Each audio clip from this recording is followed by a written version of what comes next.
বাচ্চু যে প্রায়ই স্কুল ফাঁকি দিয়ে সিনেমা দেখতে যায় সেই কথা এসে রাখি তার জেঠিমাকে বলে দেয়, কিন্তু তার জেঠিমাও বলে দেয় যদি মিথ্যে হয় তাহলে রাখির কপালেও দুঃখ আছে। কিন্তু রাখি যা বলেছে তো সত্যিই বলেছে। এরপর রাখি তার জেঠিমাকে বলে, কিছু খাবার দাও না গো, এক পিস বিস্কুট খেয়েছি টিফিনে, এতে কি পেট ভরে? মলিনা তখন রাখিকে বলে পানি দেওয়া ভাত রয়েছে, ফ্রিজে সব তরকারি আছে, সেগুলোতে যেন রাখি হাত না দেয়। রাখিও বলে দেয় ভয় নেই, সে হাত দিবে না। সে সেই পানি ভাতগুলোই তার দাদাকে ডেকে খাইয়ে দেয়, নিজেও খায়। বন্ধনকে কোনো খাবারই খেতে দেয়নি, কারণ বন্ধন যে টিপ ছাপ দেয়নি। এর পরের সিনে দেখা যায় রাখি তার জেঠিমাকে নানান ধরনের প্রশ্ন করতে থাকে।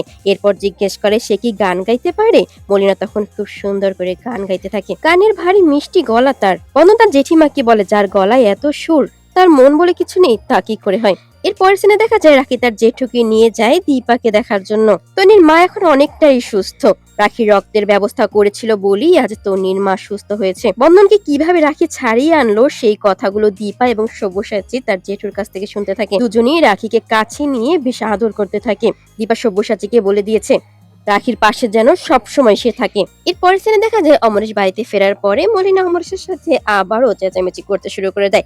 রাখি তাকে নিষেধ করে সব করতে। বেবলিকে আশীর্বাদ করতে আসবে পাত্রপক্ষ, আর মলিনা বলে দিয়েছে বিয়ের সময় গয়না দিয়ে মেয়েকে সাজিয়ে দিবে। বন্ধন যদি ওই গয়নাগুলো না দেয় তাহলে বেবলির বিয়েটা ভেঙে যাবে, আর সেই জন্য যদি বেবলি সুইসাইড করে তার দায় কিন্তু তাদেরই থাকবে।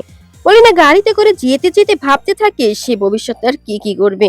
তখনই চম্পার সাথে দেখা হয়ে যায়। চম্পা সব খবর পেয়ে গেছে। মলিনা যে বন্ধনকে দিয়ে টিপ ছাপ দিয়ে পুরো বাড়ি দখল করে নিতে চাচ্ছে তা সে মদনের কাছ থেকে খবর পেয়েছে। মদন সব বলে দিয়েছে, কারণ চম্পা যে তাকে সেই দুপাত্তর খাইয়ে দিয়েছিল। ওই বাড়ি চম্পার চাই, বিনিময়ে মলিনা পাবে 1 কোটি টাকা এবং 4টি ফ্ল্যাট। 1 টাকা দিয়ে সবকিছুর বায়না করে যায় চম্পা মলিনার কাছ থেকে। বাড়িতে ফিরে মলিনা মদনকে ধোলাই দিতে শুরু করে। ঘরের খবর কি করে বাইরে গেল। রাখি যখন এসে জিজ্ঞেস করে কি হয়েছে, মলিনা তখন এড়িয়ে যায়, না রাখিকে কিছু বলা যাবে না, রাখিকে সে ভালো করে চিনেছে, রাখিকে বললে সবকিছু গরমিল হয়ে যাবে।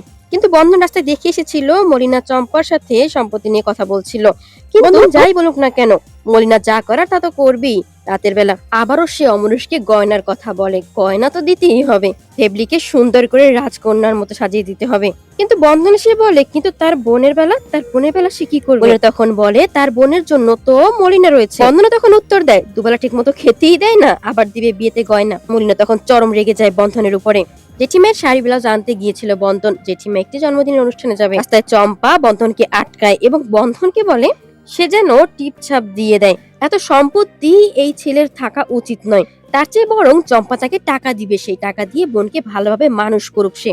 এদিকে বন্ধন এখনো আসছে না বলে মলিনাই বের হয়েছে, তাকে যে তাড়াতাড়ি করে যেতে হবে জন্মদিনের পার্টিতে। বন্ধন তার জেঠিমাকে নিয়ে চম্পার সামনে দাঁড় করায় এবং বলতে থাকে দেখো জেঠিমা কি বলছে। কিন্তু মলিনা উল্টো বন্ধনকে চড় দেয়, বন্ধনকে টিপচাপ দিতেই হবে। এর পরের সিনে দেখা যায় তন্নির বাবা মা সুকল্যাণের বাড়িতে যায়। তন্নি সেই দিন এই আঙ্কেলটাকেই দেখেছিল, তার মাকে কিভাবে ধাক্কা দিয়ে ফেলে দিয়েছে। অ্যাক্সিডেন্টটা সে ইচ্ছে করেই করেছিল। একটি ফাইল দেখিয়ে সব্যসাচী তাকে বলতে থাকে এতে সব এভিডেন্স রয়েছে, আপনি হয়তো বুঝতেই পারেননি সেদিনের রোড সিগন্যালের সিসিটিভি ফুটেজে সবটা স্পষ্ট ফুটে উঠেছে। সব্যসাচী দীপাকে ভিতরে আসতে বলে এবং সুকল্যাণের সাথে সে ঠিক কি করতে চায় তাই করতে বলে। দীপা তখন সুকল্যাণকে নিজের হাতে চড় দেয়, কিন্তু এতটা প্রমাণ পাওয়ার পরেও সুকল্যাণ কিছুতেই স্বীকার করতে চাইছিল না সেদিন সে। ভিডিওগুলো পেতে চ্যানেলটি সাবস্ক্রাইব করে রাখুন, লাইক কমেন্ট করতে ভুলবেন না। ধন্যবাদ।